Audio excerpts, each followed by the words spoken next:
Hello everybody and welcome back to The Pale Thread. I am Kat Martin, your host, and I'm sorry. I've been gone for a little bit. Not that any of my 50 followers care, but I was kind of in a rut after Christmas and not necessarily really over it, but it's sunny out and I had time to rest yesterday, so I'm here. So today we're going to cover the case, the very strange case, not necessarily the case being strange, but the aftermath of it, of Joseph, so better known as Joe Parker, and his wife Samantha Parker. He sadly murdered his wife of a very long time and stuffed her in a freezer and then thought that she was still alive 2 days later. So yeah, that's what we're dealing with today. So together, let's pull the thread and see where it leads us. Joseph Leonard Parker was born on December 27th, 1968. He grew up to be a very large man. He was 6 foot, 200 pounds. He was imposing, but his personality wasn't. He was a bit cold. He was a bit standoffish, very reserved. His neighbors said that they rarely saw him out. He wasn't the chatty type. They didn't see him often, and when they did, he would keep to himself. He wouldn't, wave or engage in small talk at all. His wife, on the other hand, Samantha, born Klaus, now Parker, was born on August 17th, 1970 in Ohio. And she was known to be warm, chatty, she was social, she had a bunch of activities with her friends and the community, but the neighbors also said that they didn't see her outside of the house much. They ended up settling in Springfield, Tennessee. And the neighbors said they didn't know her very well, but she was a little more social than her husband. But I don't think that she had a job. I think she was a stay-at-home mom, because the neighbors said that they didn't see her outside of the house much. They didn't sort of see her having a routine and kind of, dropping the kid off and going to work. She was also a very devoted mother. She gave everything she had to her daughter, and I really feel like this is the typical, the dad goes and works and he's focused on that and bringing home the bacon, and then the mom is doing all of the curricular activities and taking care of the kid. The couple initially met through mutual friends, and the general consensus, they had a very decent relationship. When they decided to settle, they settled in Springfield, Tennessee. It's about 30 miles away from Nashville. Their address was 246 Clydesdale Lane, and it's in Robertson County. It's a smallish community of about 19,000 people as of 2020. And like I said, it is part of the Nashville metropolitan area. As it isn't the biggest community, it is known to have a strong sense of community, and it also has a lot of historical value. So it's a charming little city that you can go and see historical attractions. And that's where they decided to stay. Joe was a car salesman at Rivergate Toyota, and unfortunately he had just recently lost his job, and as the only breadwinner of the family, that probably put a lot of stress on him. Tensions were growing and the house was in foreclosure. So I'm guessing, as someone who isn't very expressive with his feelings, he didn't seem to be, I'm guessing that stress just basically piled on and he snapped. In the early hours of November 4th, 2014, around 4 a.m., Joe Parker picked up his .38 caliber gun and shot his wife in the temple as she tried to sleep. What investigators think happened is that during that evening, there was an argument that ensued. They didn't argue that much from what people say, but apparently that night there was an argument, she went to bed, and he basically snapped. Believing that she was dead, he shoved her into a freezer and had to actually dismember parts of her body to be able to do so. And he left her in there for 2 days until something chilling happened. As he went to check on her, he hallucinated his wife looking at him and blinking. He imagined a conversation with her where she couldn't answer verbally, but when he asked her questions, she would answer by blinking once for yes and twice for no.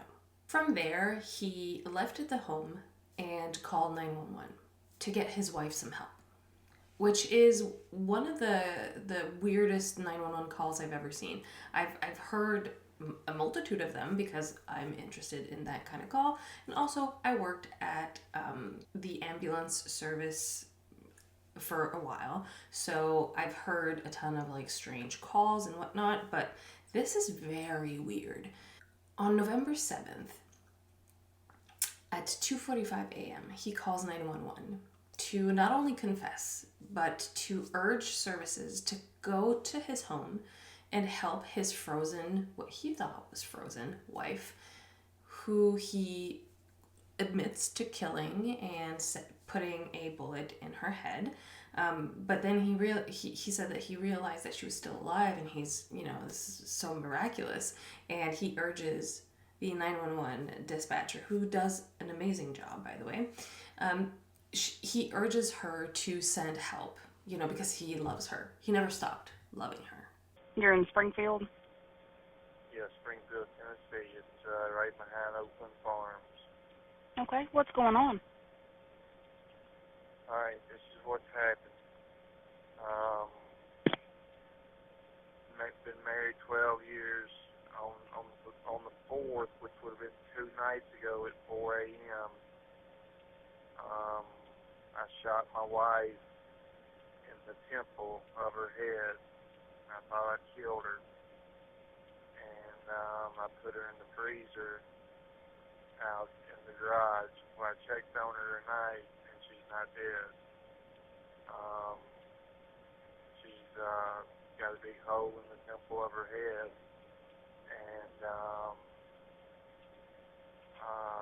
to get her body moved around in there, I think I broke her wrist. She was frozen from being in the thing. She'd been in this thing 48 hours now.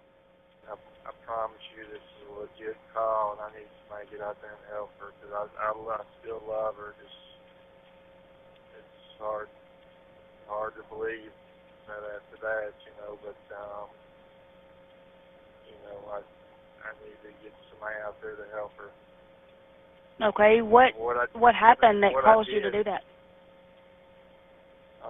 It's a long story. Don't want to get into it. I left the front door open. I left all the lights on in the house. She's a mess. She can't talk. I thought she'd been dead 2 days.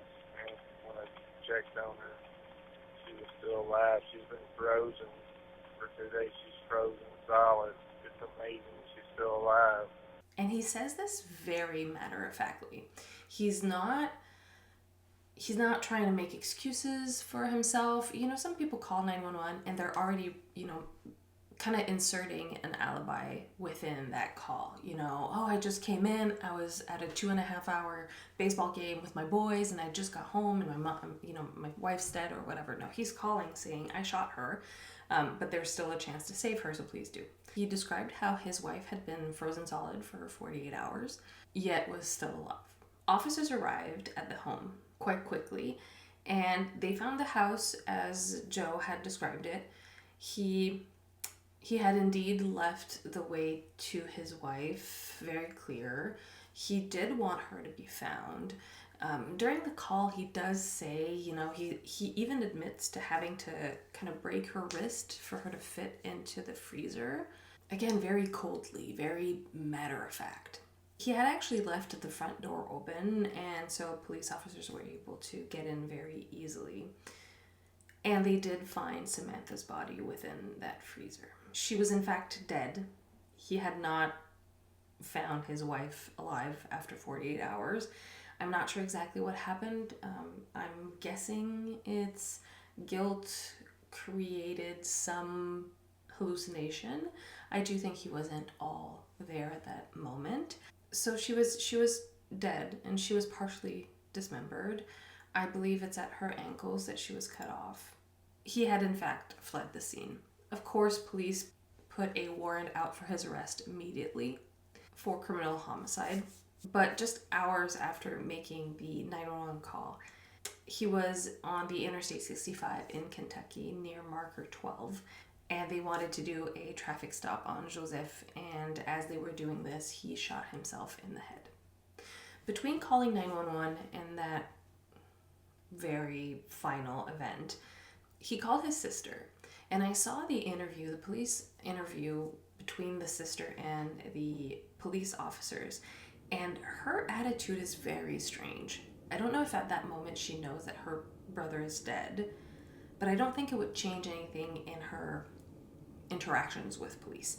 She, to me, and I mean no disrespect, to me, because she's trying to get a lot of details on what happened, she doesn't sound concerned. She sounds like a gossipy neighbor. And because I've never dealt with this type of situation, I don't know if it's just because she hasn't processed it all already, but the way that she's asking questions to the police officer, she's like, was she was she completely dismembered? She's trying to get very gruesome details on what happened, and she's recounting her conversation with her brother. And it maybe she's just, again, like I said, maybe she's just processing, but she sounds like she's gossiping, which, yeah, it's probably because, I've never dealt with that kind of situation, so I don't know how I would sound. And before it hits me, are you trying to get just a lot of information just to be able to process it all? Maybe. But it was a weird, to me, it was kind of a weird interview. I need to know, did he cut her into little bitty pieces? Anyway, she was explaining how she knew that he had, killed his wife. So she's trying to get information out of him, and she's trying to help him, but also help, the investigation or just what's going on. And she's trying to get information on where he is. And I think he lied to her on where he said that he was heading, probably just to prevent letting police know in case she was talking to police. And he's very matter of fact, and she asks what happened, and he says that he's okay, but he said that, he shot her. He shot her. And he was probably very honest because he knew he was going to end it anyways, so what's the point in lying? Like, she would say, like, I need to know, like, she needed to know what he had done with his wife's body. If that was Samantha's sister, I would kind of get it. But because it's his sister, I think it's a strange request. I feel like I would want to know as little as possible, just so I don't, run images in my head all the time, Anyways. The murder of Samantha Parker devastated the community, shook it to its core, because it was such a warm and close community. She was also part of a lot of that community. At the time of the murder-suicide, their daughter, Mackenzie Parker, was only 22 years old. And instead of harboring really ill will towards her father, she had a lot of empathy for both, which I find very mature for a 22-year-old. She expressed a lot of forgiveness towards her father. She knew he was under a ton of pressure. She also praised her mother a lot. A year after the death, they did a kind of a memorial event for both deaths. And Mackenzie spoke out and said that a lot of people ask her why she's not angry. And she said, quote, "It was a very bad night, and I think he just snapped. I know my dad lost his job, and the house was in foreclosure," end quote. And also, she preferred to hold on to the love that she had towards her parents instead of sadness or anger towards either. She also said, quote, "They showed me what I would like to have in a marriage someday," end quote, which everybody thought that was kind of strange for her to say. I guess what she means is until that fateful event, their marriage was very healthy. And I think it were susceptible of snapping. I think everyone's kind of at risk of that. But especially, I think, people who bottle up feelings, especially men. Especially men. Men murder more than women, but I feel like men have more pressure in keeping it inside. So the memorial event was a balloon release that was mostly in honor of her mother. And again, she said the following, quote, "She was a great mother. She taught me right from wrong, how to love and how to be kind. I love her and I miss her and I always will." The mix of the brutality of the murder and the strange 911 phone call and the desperate murderer for his wife, like his frozen wife, to be saved, kind of makes for one of the strangest cases in recent history. Yes, it's far away because we're now 2025, but in recent history, it's one of the weirdest cases because we don't know much about what led to the event, and also, who calls 911 like that? I hope that Mackenzie just kept growing into that maturity, because if at 22 she was able to deal with this tragic event in such a peaceful manner, I don't want to remove anything from her pain because I'm sure she has a ton of it, but I hope that she's able to stay in that mindset and that she grew to be healthy and happy even without her parents that she loved. I don't know. Have you heard a weirder 911 call? I'm trying to think within the past years. Like, I think that this is the weirdest 911 call I've heard. Anyways, I hope you get to see me in the next video, and I hope I get to interact with you in the comments. Until then, stay curious, stay safe.